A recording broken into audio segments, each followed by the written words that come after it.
Oh, pre, kalalabas mo lang? Sa tingin mo? Tatanong lang, pre. Siyempre, kalalabas ko lang. Oh. Alamot na nga ako eh. Ay, buhay. Lalabas lang daw nitong taong to eh.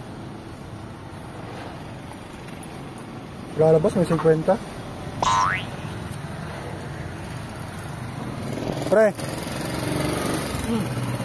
Isa tayo. Isa tayo. Ay, ang bait mo. Wala kang sumpong. Ay, siyempre, alam ko naman wala pang buhay na maano, pre. Sabi mo, lalabas mo lang, di ba? Yun na. Tumal, pare. Bili ka muna yung Yossi doon. Bibili na ako? Oo. Teka. Sigurado ka? Oo nga. Parang duda ka pa. Halata.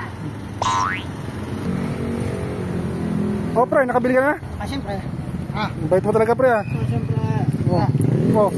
Sukli pa. Pa talaga. Eh, alam mo naman na, mabait ako. Ngayon, pre, happy ka na, pre. Yossi, alam ko naman wala ka pang buhay na maano, pre. Alam mo, pre, sa hirap ng buhay natin, ang tumal. Oo. Pero nagsisimikap lang tayo para magkapera. Tapos pagdududahan mo pa ako, pre? Oo, kaduda-duda ka eh. Ha? Teka lang, ha? Oh, saan ka pupunta? Upo. Sige, sige. Salamat, pre, ha?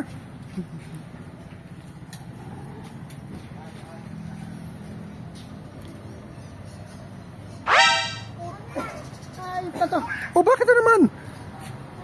Yung 50 ko yun eh. Kung alang yakang tao ka. Pare, nilibre na nga kita pag ginanong ko, pag dududahan mo pa ako. Ay, sos, sinungaling ka. Akin yung 50, babasag ang ulo mo. Wala na, pare, nabili na natin ng Yossi. Ay, nako.